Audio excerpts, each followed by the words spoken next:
Let's start with the advice you've probably heard 100 times. Maybe from a friend, maybe from a daughter who means well, or maybe from a sales assistant in a store who looked at you and immediately knew which department to take you to. The advice goes something like this. After 50, comfort is what matters most. Go for a flat sole, a soft step, nothing that presses or pinches, and forget about heels already. They're not for your age. It sounds caring, doesn't it? As if someone really thought about you. And here's what I want to tell you honestly, the way I'd say it to a close friend. This is exactly the advice that ages you most of all. More than any heel, more than any wrinkle, more than any exhausting day. And it's not that comfort is bad. Comfort is wonderful. I'm all for making sure your feet feel good. And today, you're going to hear me say those words many times. The issue is something else. The issue is that we were all once taught to believe there are only two options.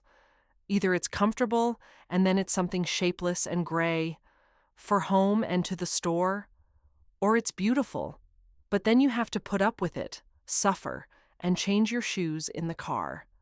And that choice, that fork in the road of either one or the other, is false. It simply doesn't exist. Comfortable and beautiful stopped being opposites a long time ago. They're not two different worlds. They can absolutely live in the same pair of shoes. And you can wear shoes in which your feet feel easy from morning till night and still look like you've taken 10 years off, not because of pain, not because of sacrifice, but simply because the shoes were chosen intelligently, not by habit.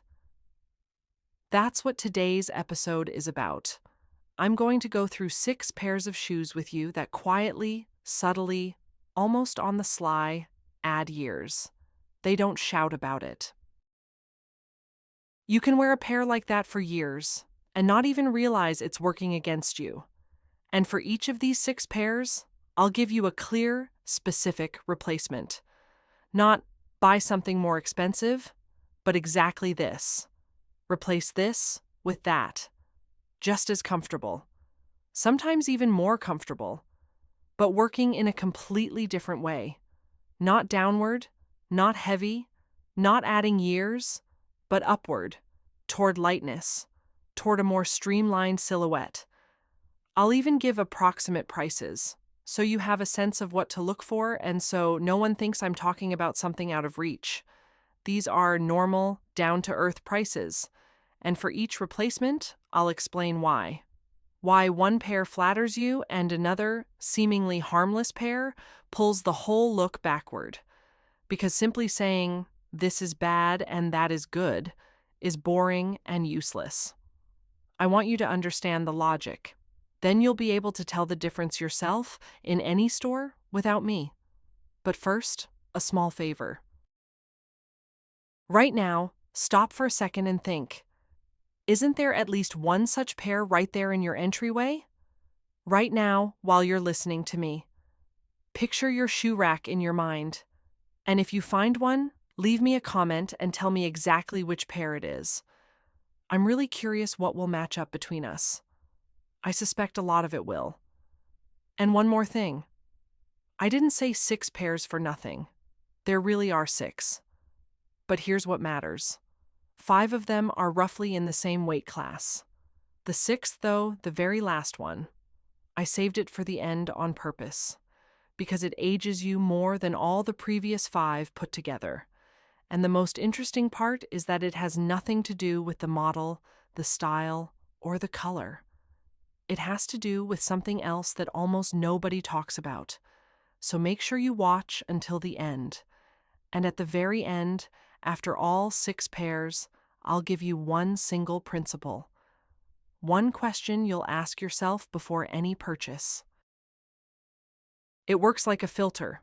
It lets the good stuff through and screens out almost every bad buy before you even get to the checkout.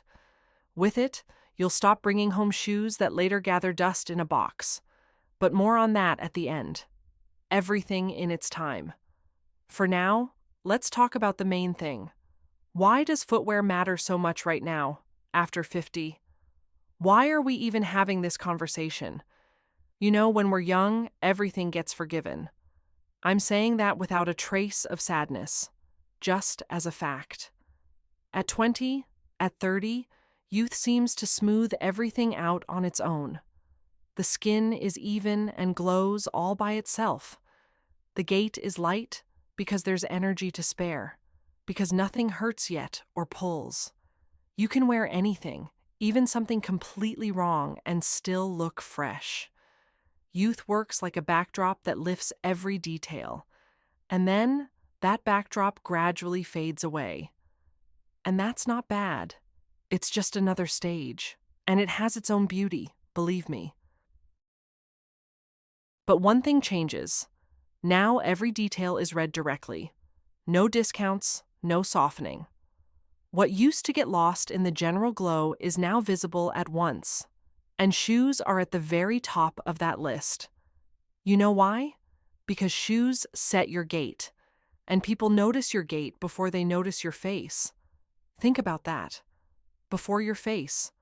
When you're walking down the street and someone sees you from a distance, they can't yet see your eyes or your smile, but they can already see how you move, lightly or heavily, straight or stiffly, with pleasure or by sheer effort. And that first impression is made up of your gait, and your gait starts with what's on your feet. That's why shoes are not a small thing. Not at all. Oh, it's just shoes. They're the foundation of the whole look. And today, we're going to take that foundation apart, piece by piece. Ready? Then let's begin with the first pair. So, let's begin. The first pair is pointed toe pumps with a very, very thin high heel. You know the type. The heel is tiny, like a pin, like a slim little shot glass, and the toe is long and sharp. People usually bring them out for going out, for a celebration, and they buy them for one reason. They seem to lengthen the leg, make it endless and slim. Makes sense. And now, look at what actually happens. On such a thin heel, you can't walk calmly. Your body, without you even realizing it, tightens up. Your steps get smaller and more cautious. Your knees bend a little, and it's as if you're carrying yourself across the room very carefully. And from the outside, that reads instantly. Not as elegant, but as, it's hard for her to walk. And then, there's the whole construction itself, the needle-thin heel plus the sharp toe. It looks fragile. And you look fragile with it. Unstable. That's not the image we want. What should replace it? Classic pumps with a stable heel about 4 centimeters high and a soft, rounded toe. And that's where the magic happens. On a stable heel, you walk with confidence, your back straightens on its own, and your step becomes freer. A rounded toe looks softer and more modern than a pointed one. And 4 centimeters is the height that lifts and slims without tiring you out. Price guide, roughly 4,000 to 8,000. Picture the difference like this. On a needle heel, you walk as if on thin ice, afraid of slipping every second. On a stable heel, you walk on your own ground, firmly and calmly. A small tip. It's best to try shoes on in the second half of the day, when your feet have rested a bit and swollen a little. That way you'll understand how they'll feel in the evening. Let's move on. The second pair is tall, narrow sock boots made from thin, stretchy fabric, the kind that cling to the leg like a second skin. People buy them because they seem to slim the leg and they're so easy to pull on. But there's one problem, and you've definitely seen it. Around the ankle, that fabric always bunches up in folds, like an accordion. And that accordion effect breaks the whole line of the leg exactly where the leg should be the thinnest. It means that in the most elegant spot, you get extra volume, and the leg looks shorter and thicker at the bottom. Plus, Thin fabric honestly shows every little unevenness, and the soft shaft doesn't hold its shape, so your leg inside it seems to wander around. What should replace it? Boots with a firm shaft that holds its shape, on a heel about 3 centimeters high. A structured shaft stands straight, and a straight vertical line from knee to floor visually lengthens the leg and makes it look slimmer. No folds, no accordion effect. Price, roughly 7 to 14,000, but this is the kind of thing you can wear for several seasons. How to check in a store? Squeeze the shaft with your hand and let go. Good ones hold their shape and barely wrinkle at all. And that accordion at the ankle is like those saggy bubbles at the knees of old tights. A small thing, but your eye catches it immediately. The third pair is sporty slide sandals. Thick rubber soles, a wide strap across the instep. Comfortable? Incredibly. You just slip your foot in and go. That's why people wear them everywhere. To the store, around the yard, to pop in to visit someone. But look at what they do. The thick rubber sole weighs down the lower part, and the foot seems chopped off from below by a heavy block.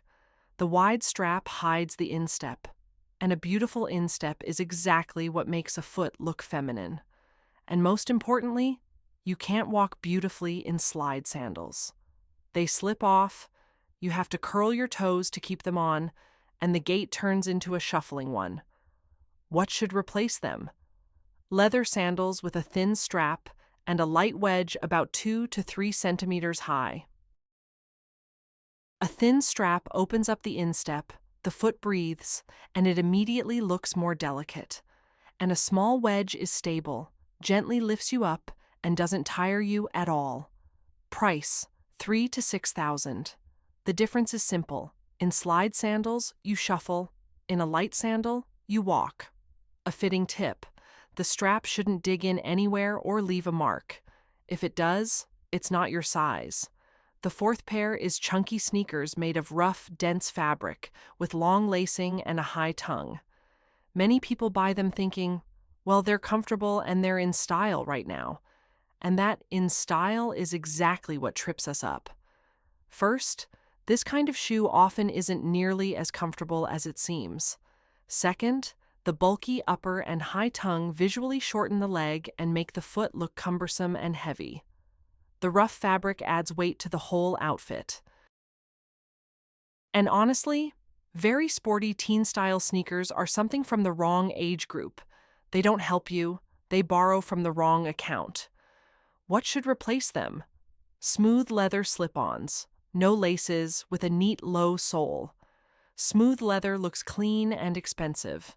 The absence of laces and a tongue makes the leg look longer and tidier. And an extra bonus, you don't have to lace them up, which means you don't have to bend down. And with age, we all appreciate that very much. Price, from 2,500 to 5,000. If rough fabric is workwear, smooth leather is a crisp white shirt. Feel the difference? And they're easy to care for. Wipe them with a damp cloth, and they're like new again. And today's fifth pair is rubber clogs with holes. The garden kind, the ones you wear to water the beds or quickly take out the trash. They're light, washable, and you don't mind them. All true. But the moment they step outside the garden, they age you instantly. They're shapeless. In them, your foot turns into something hoof-like, and often there's some kind of acid-bright color. And the holes honestly tell everyone around you, this is a work shoe. I wear it to mop the floor. What should replace them? Closed leather mules with an almond-shaped toe and a low, wide heel. The almond toe lengthens the foot beautifully. The wide, low heel is stable, and the leather looks neat and calm. And they're just as easy to put on. You simply slip your foot in. Price, 3 to 7,000. The rule here is simple. Rubber clogs are fine only where nobody but the garden sees them. Let them live at the dacha. For the city, you need a different pair. So we've gone through 5 pairs. And they are, as I promised, roughly in the same weight class. Now comes that 6th one, the most powerful. The one that breaks the whole formula. Brace yourself. It's not what you think. All right, ready? The sixth pair, the most powerful one. And now I'm going to tell you something you may not be expecting. It isn't a model at all, not a style, not a color, and not a material.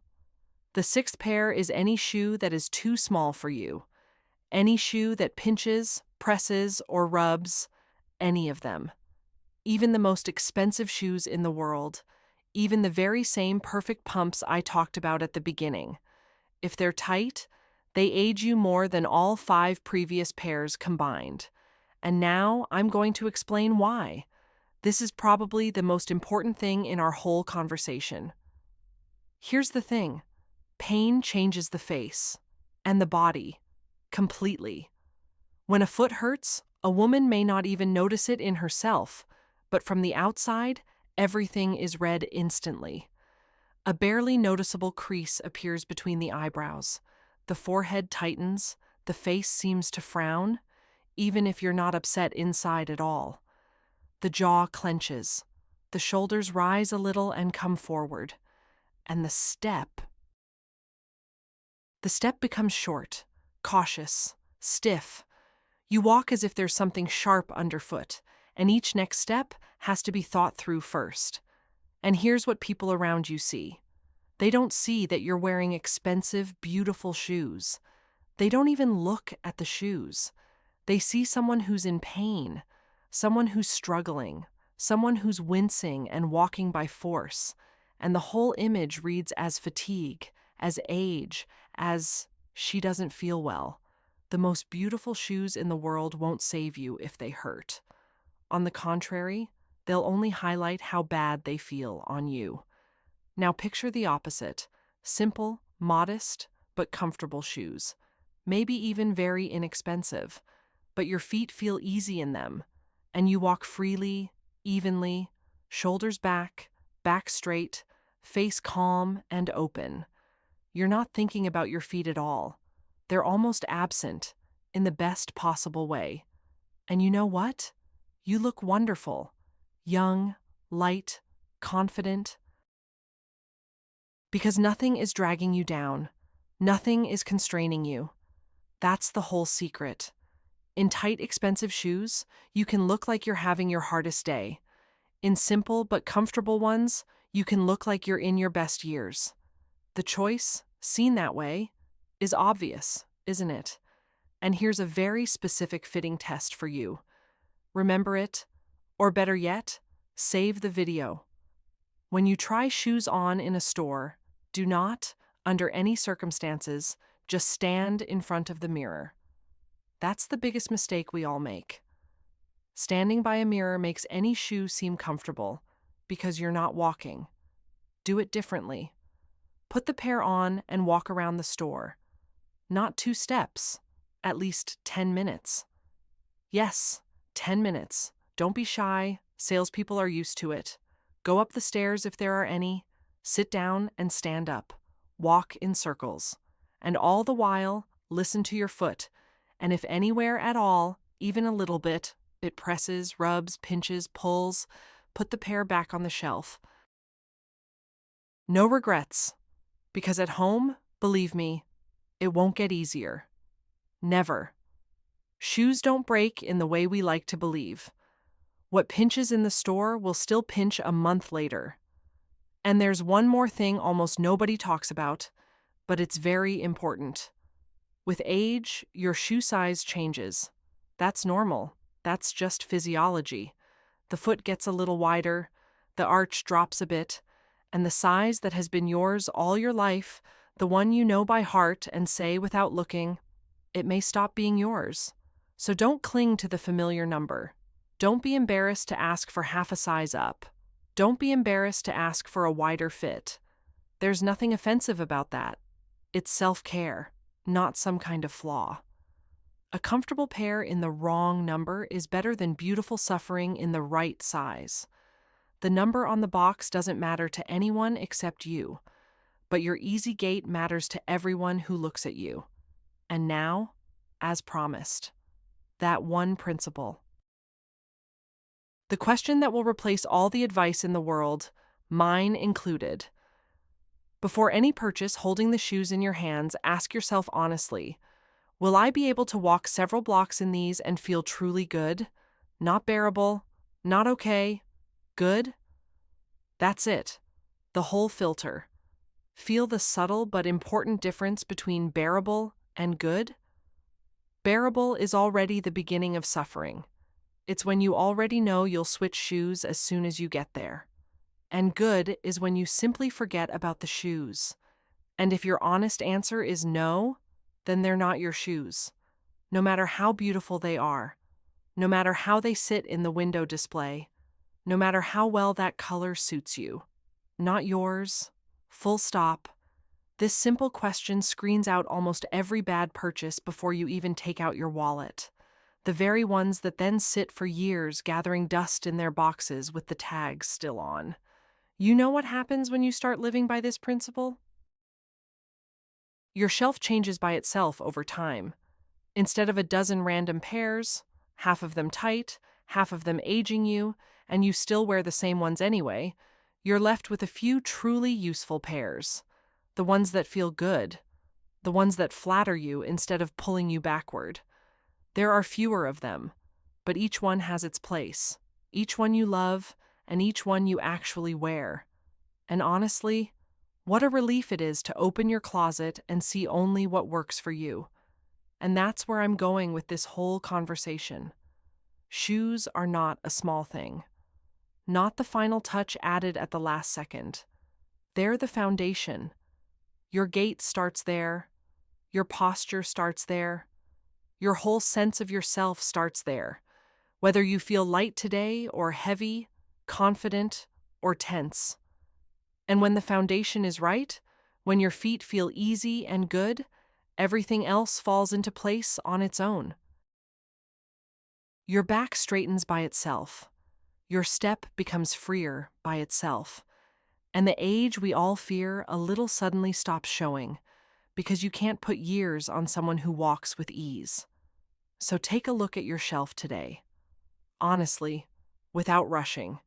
And let only what feels good to you stay there. I'm sending you a hug and waiting for you in the next episode.